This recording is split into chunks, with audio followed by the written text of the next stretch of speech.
The ocean had always called to Dr. Ilara Quinn. Even when she was a child, she would sit by the shore and listen to the sound of waves crashing against the rocks. To her, the ocean was not just water. It was alive.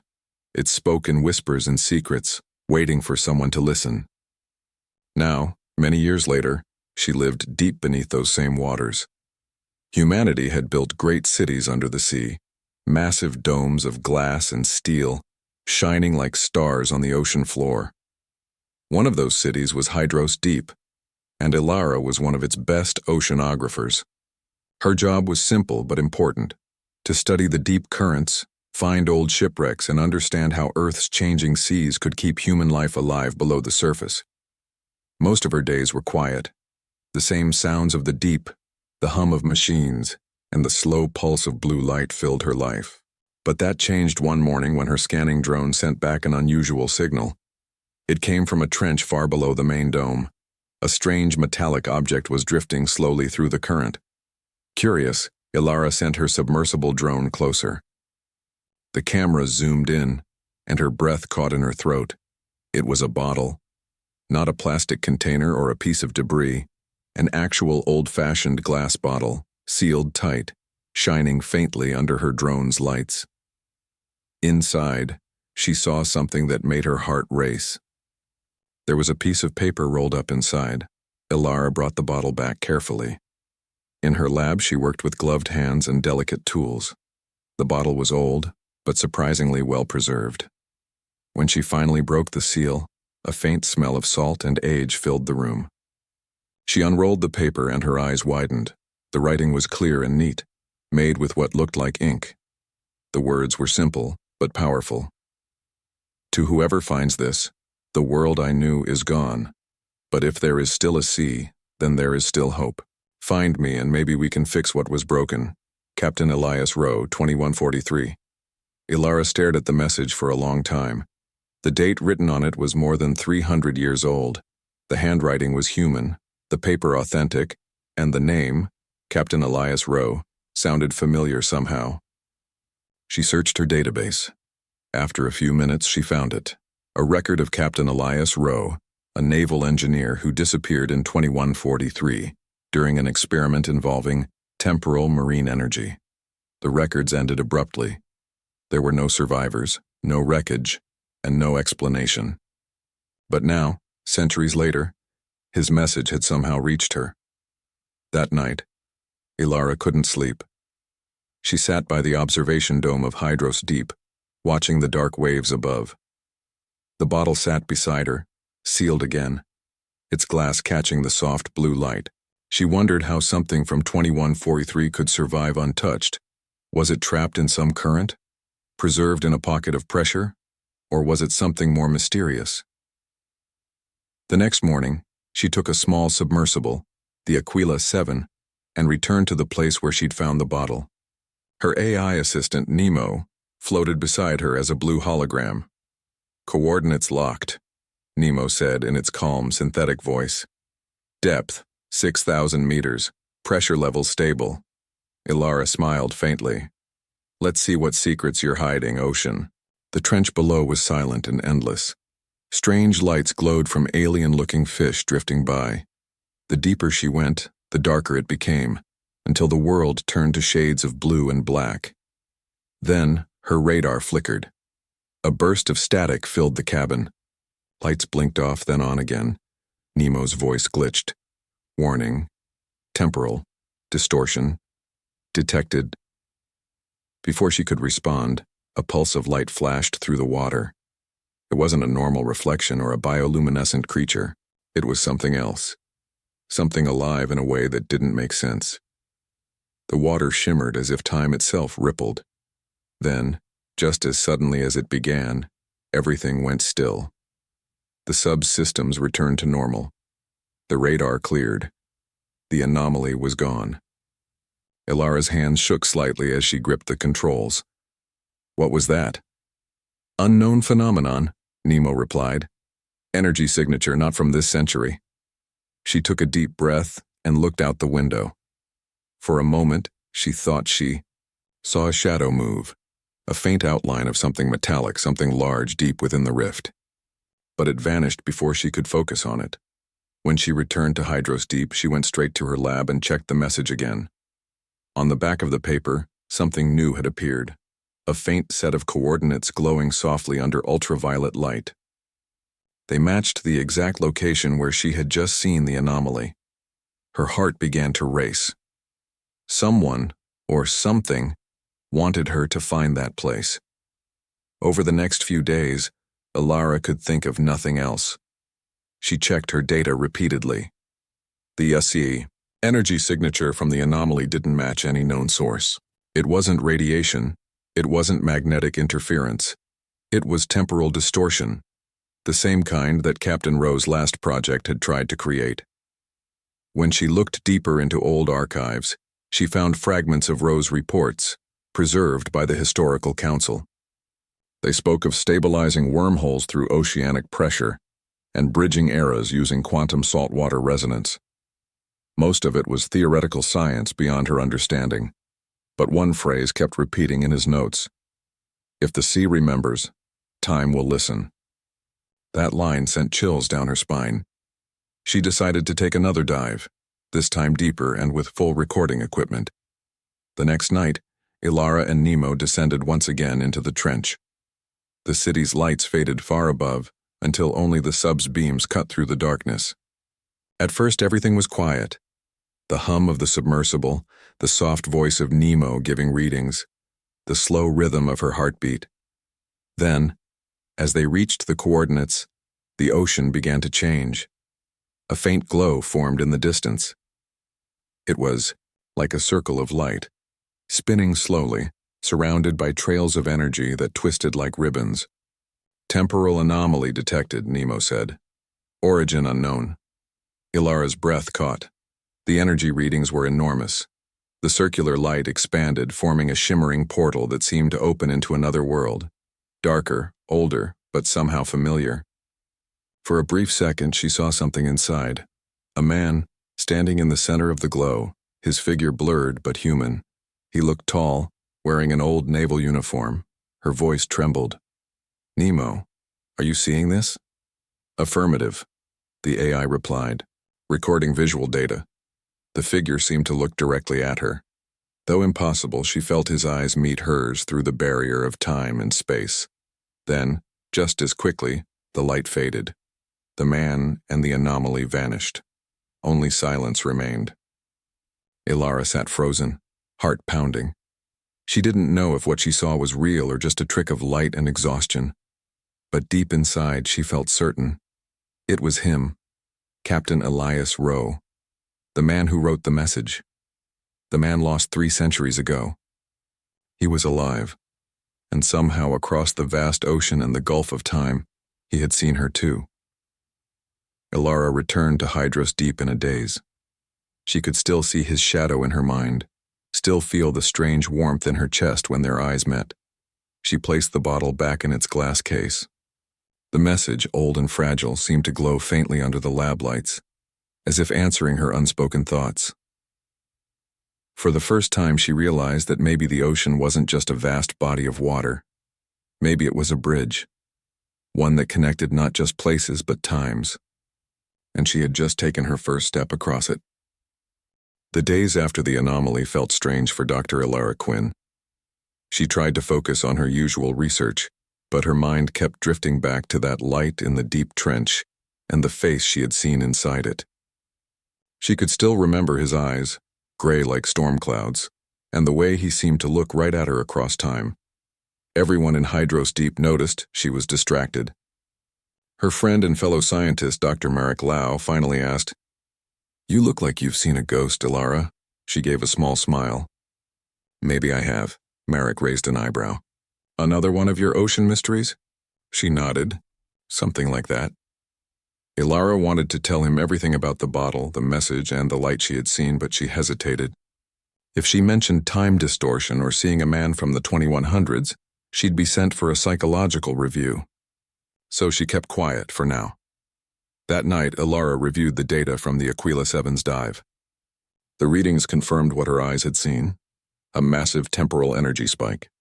The source came from a specific point in the trench, the same coordinates written on the message's back.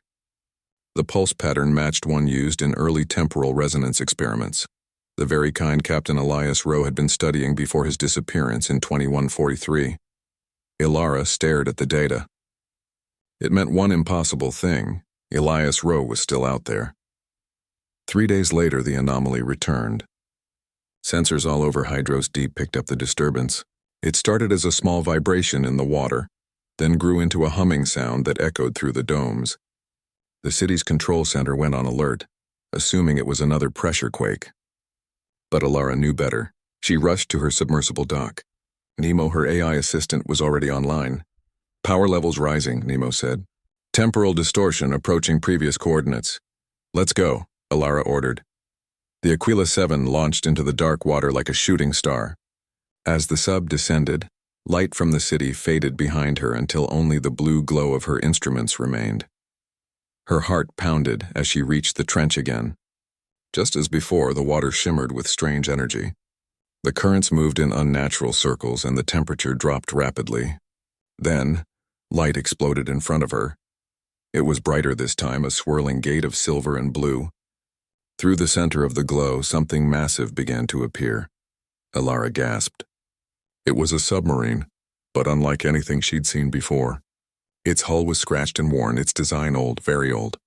Letters across its side read, USS Horizon. That ship was lost in 2143, Ilara whispered. The vessel looked frozen in time. Its lights flickered weakly. Ilara moved the Aquila closer, shining her floodlights through the cracked glass of its control deck. There, inside, stood a man. He wore a dark naval uniform, his face pale and calm despite the chaos around him. His eyes met hers, and this time she knew it wasn't an illusion. Captain Elias Rowe was alive. The shock made her chest tighten. He looked exactly as he had in the vision, no older, no younger. He raised a hand slowly, pressing it against the glass. Instinctively, she lifted her hand too. Their palms met, separated only by water and time. After hours of work, Ilara managed to connect her sub's docking ring to the Horizon's emergency hatch. It took all her courage to step inside. The air was stale and cold but breathable. The old submarine hummed faintly, its systems running on what seemed to be unstable energy. When she entered the control room, Elias was waiting. He looked at her with disbelief and quiet wonder. You're real," he said softly. His voice was deep, calm, but filled with emotion. "I could say the same," Ilara replied. For a long moment they simply stared at each other. It was a strange kind of meeting. Two people separated by 300 years standing face to face under the ocean. Finally, Elias spoke again. "Who are you?" "Ilara Quinn, oceanographer from Hydros Deep. The year is 2483. Elias exhaled slowly, his expression both amazed and weary. 240 years, he murmured. "I didn't think anyone would ever find me." Ilara held out the bottle she had brought with her. "I found your message." His eyes softened when he saw it. "I threw that into the wormhole field before the system collapsed. I didn't really hope, I just didn't want to vanish without leaving something behind." She smiled faintly. "You didn't vanish. You reached me." They sat together in the dim light of the Horizon's control room. Elias explained what had happened. In 2143, he and his team had been experimenting with temporal stabilization, trying to use oceanic pressure and quantum resonance to control wormholes. The experiment went wrong. The field collapsed, trapping the Horizon in a time loop. He had been caught between moments, alive but frozen in a bubble of distorted reality. "I could see time moving outside," he said quietly. "I saw civilizations rise and fall, but I couldn't reach them." "Until you found my message," Ilara listened, fascinated. "The anomaly you created is still active. It's affecting our ocean currents even now. If we don't stabilize it, it could destroy the magnetic field that protects Earth." Elias nodded grimly. "That's what we were trying to prevent in the first place." "Looks like we failed." "Then let's finish what you started," she said. For the first time in centuries, Elias smiled. "You sound like my kind of scientist." Back in Hydros Deep, the news spread quickly. A living human from the 2100s had been found, an impossible miracle. The city's leaders wanted to quarantine him, to study him like a relic. But Ilara stood by him. He's not a specimen, she argued. He's a person, and he might be the only one who can help us stop the temporal rift. The council reluctantly agreed to let him assist under strict observation. Ilara and Elias worked day and night in the main reactor lab. She taught him about modern technology, while he explained the ancient equations that had once trapped him. They shared stories of 2 different centuries, hers of floating cities and artificial intelligences, his of open skies and a world still young. Despite the time between them, they understood each other easily. Both were scientists driven by curiosity and a love for the sea. As they worked, a quiet friendship grew between them. Sometimes when the lights dimmed and the ocean outside turned dark, Ilara caught him staring at the water with a faraway look. "What are you thinking about?" she asked once. He smiled sadly. "How strange it feels to be a ghost in someone else's future." "You're not a ghost," she said softly. "You're proof that humanity never gives up." He looked at her, and for a brief moment, their eyes held a warmth that said more than words. After weeks of study, they discovered the truth. The temporal anomaly was unstable because the original experiment hadn't fully closed. The wormhole still existed, feeding on energy from the planet's core. If it wasn't shut down soon, it would tear through time again, destroying everything from both their eras. To fix it, they would have to reactivate the wormhole using the power of Hydros Deep's main reactor. But the process was dangerous. A single mistake could destroy the entire city. Elias didn't hesitate. "We started this in my time. I'll help end it." Ilara nodded. "We'll do it together." On the day of the operation, the sea was restless. Waves crashed above, and the whole dome vibrated as if the ocean itself knew what was about to happen. The reactor chamber glowed with bright light, its energy flowing into the stabilizing rings. As they worked, Elias looked at Ilara. "If this goes wrong, I want you to know." "Thank you." "For finding me," she smiled softly. "Don't thank me yet. Let's save the world first." They synchronized the reactor to the anomaly's frequency. The lights flickered, alarms blared, and the energy levels spiked. A glowing vortex appeared again on the deep scanners, larger than ever. "Temporal field active," Nemo reported. "Stability 15%. Hold it steady." Ilara shouted, but the readings kept jumping. The vortex was expanding faster than they expected. Elias slammed his hand on the console. "It's pulling from the other side. I need to go back in and balance it manually." Ilara's eyes widened. "No, you can't." "I can," he said firmly. "This is my fault." "Let me finish it." Before she could stop him, he rushed toward the containment chamber. The light grew brighter and brighter until it filled the room. "Ilara," he shouted over the roar. "If this works, you'll know. The sea will go quiet again." Then he stepped into the vortex. The light exploded, shaking the whole city. And then, just as suddenly, everything went silent. The readings dropped to 0. The wormhole was gone, but so was Captain Elias Rowe.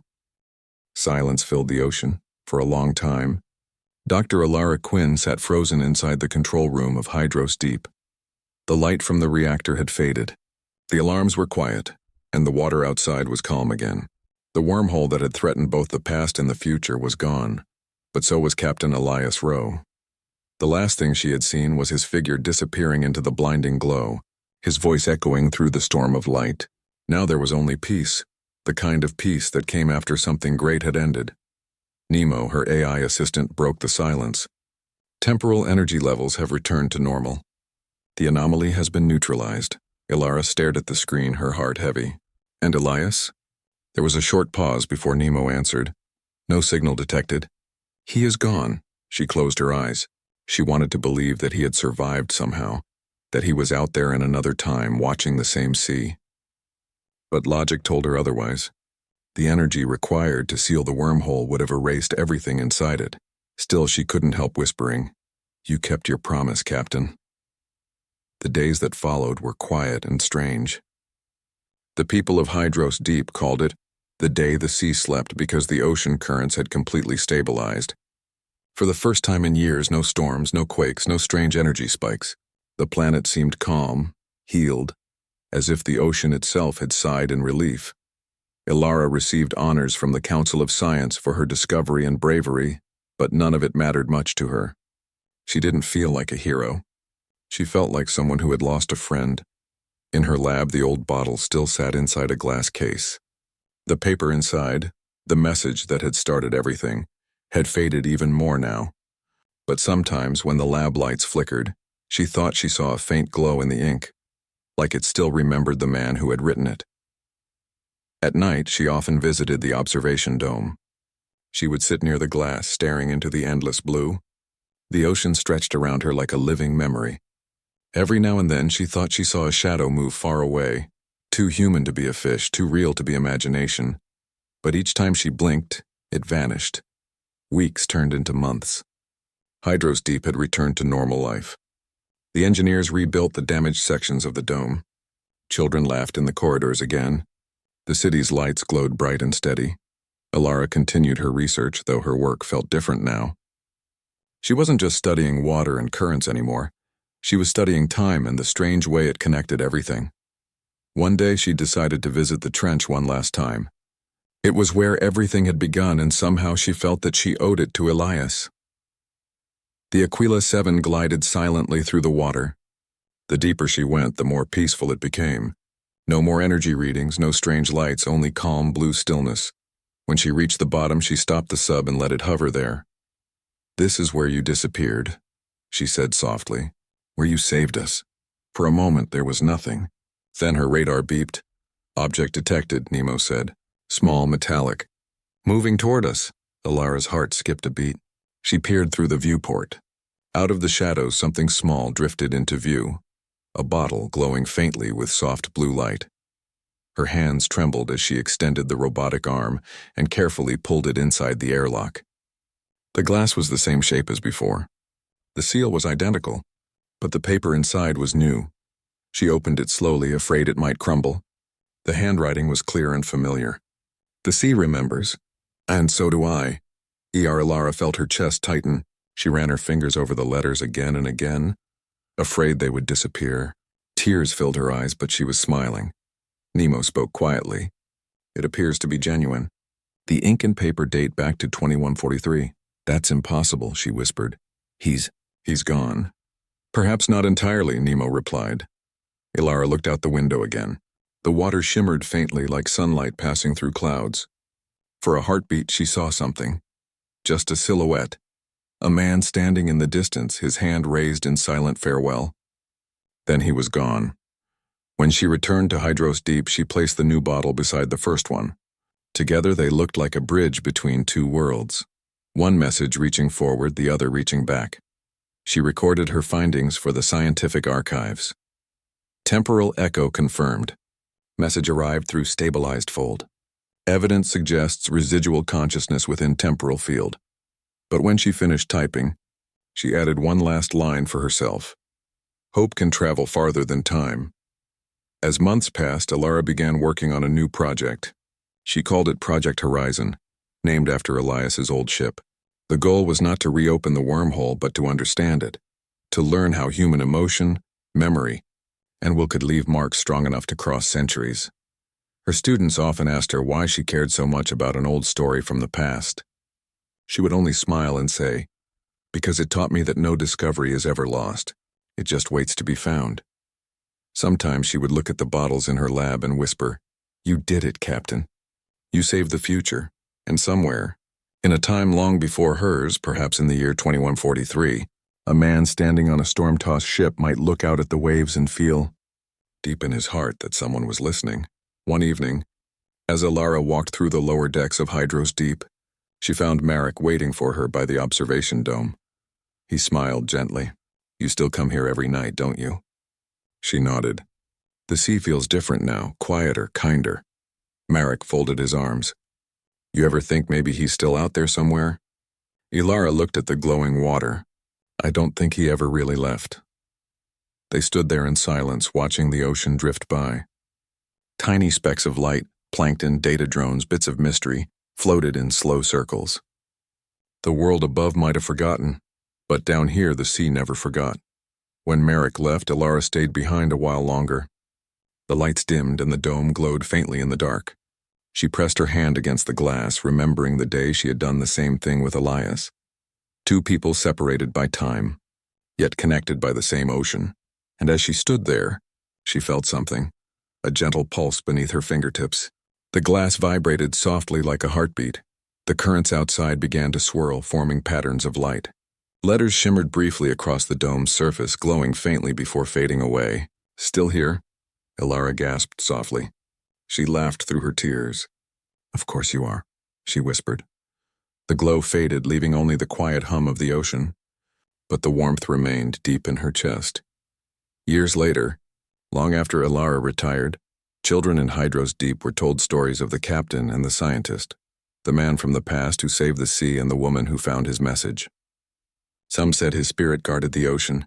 Others said the two of them built a bridge of time that still echoed in the waves. Elara never corrected them. She liked the stories. They kept his memory alive. On her final visit to the observation dome, she placed the two bottles side by side on the glass shelf. Sunlight from the surface filtered down through the water, sparkling around them. She looked out into the blue one last time. "Thank you, Elias," she said softly, "for believing the sea would remember." A faint shimmer answered her from the depths, like a voice carried by the water, calm and familiar. "And thank you, Elara, for finding me." The ocean remained silent after that, but it no longer felt lonely. It felt full, alive with all the memories it carried. And though centuries might pass somewhere beneath the waves, two spirits, one from the past and one from the future, would always be there, watching, listening, and reminding humanity that even across time, the sea remembers.